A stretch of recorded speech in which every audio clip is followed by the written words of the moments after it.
Hey guys, welcome back to our channel டாலியன் frames. நம்ம இன்றைக்கி சேனலில் பார்க்க போகிறது ஒரு சூப்பரான கொரியாண்டர் சிக்கன் ரெசிபி தான். சிம்பிளான டிஷ் தாங்க, with less ingredients and very delicious. வாங்க பார்க்கலாம். ஓகே, நம்ம ஃபஸ்ட்டு இப்போ மசாலா ரெடி பண்ண போகிறோம். அதுக்கு ஒரு கப்பு கொத்தமல்லி எடுத்துக்கிறோம். காரத்துக்கு தகுந்த மாதிரி பச்சை மிளகாய் எடுத்துக்கலாம். நாங்கள் இங்கே வந்து ஒரு 3 பச்சை மிளகாய் எடுத்துக்கிட்டோம். 3 பல்லு பூண்டு எடுத்துக்கிறோம். அது கூட சின்ன துண்டு இஞ்சும், ஒரு டீஸ்பூன் சோம்பும் மிளகும் எடுத்துக்கலாம். இது எல்லாத்தையும் மிக்சியில் போட்டு கொஞ்சமாக தண்ணி விட்டு நல்லா அரைச்சி எடுத்துட்டோன்னா நமக்கு மசாலா ரெடி ஆகிடும். இங்கே பார்த்தீங்கன்னா நமக்கு மசாலா ரெடி ஆகிடுச்சு. அடுத்தது நம்ம சிக்கன் ரெடி பண்ண போகிறோம்.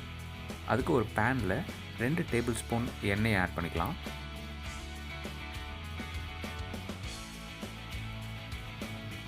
எண்ணெய் கொஞ்சம் சூடானதும் அதில் ஒரு பிரியாணி இலை ஆட் பண்ணிக்கிறோம்.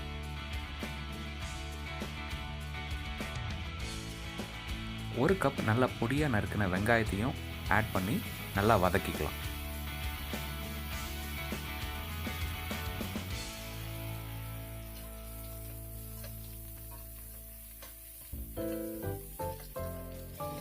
வெங்காயம் நல்லா வதங்கினதும் அதில் நம்ம வாஷ் பண்ண சிக்கனை ஆட் பண்ணிக்கலாம்.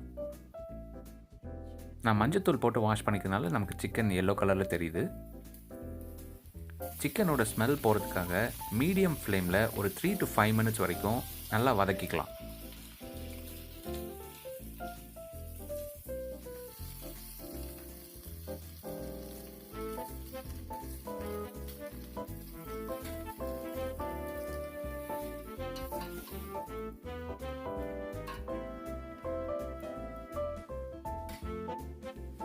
சிக்கன் நல்லா வதங்கினதுக்கப்புறம் நம்ம அரைச்சி வச்ச மசாலாவை எடுத்து ஆட் பண்ணி நல்லா மிக்ஸ் பண்ணிக்கலாம். அது கூட 1/2 டீஸ்பூன் மஞ்சத்தூளும் தேவையான அளவுக்கு உப்பும் ஆட் பண்ணி மறுபடியும் மிக்ஸ் பண்ணிக்கலாம்.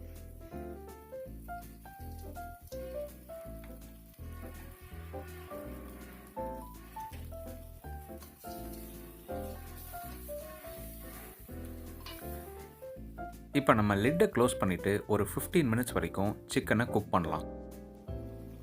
அடி பிடிக்காமல் இருக்கிறதுக்கு அப்பப்போ மிக்ஸ் பண்ணி விட்டுக்கிறது நல்லது.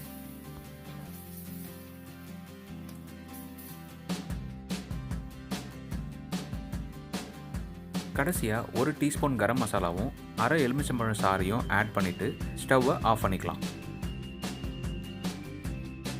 இப்போ பார்த்தீங்கன்னா நமக்கு சூப்பரான கொரியாண்டர் சிக்கன் ரெடி ஆயிடுச்சு. ஒரு 15 minutesல சிம்பிளான டெலிஷியஸான சிக்கன் டிஷ் ரெடிங்க. மறக்காமல் இதை உங்கள் வீட்டில் ட்ரை பண்ணி பார்த்துட்டு இது எப்படி இருக்குதுன்னு சொல்லிட்டு உங்கள் ஃபீட்பேக்கை ஷேர் பண்ணுங்கள். இந்த வீடியோ உங்களுக்கு பிடிச்சிருக்கும்னு நினைக்கிறேன்.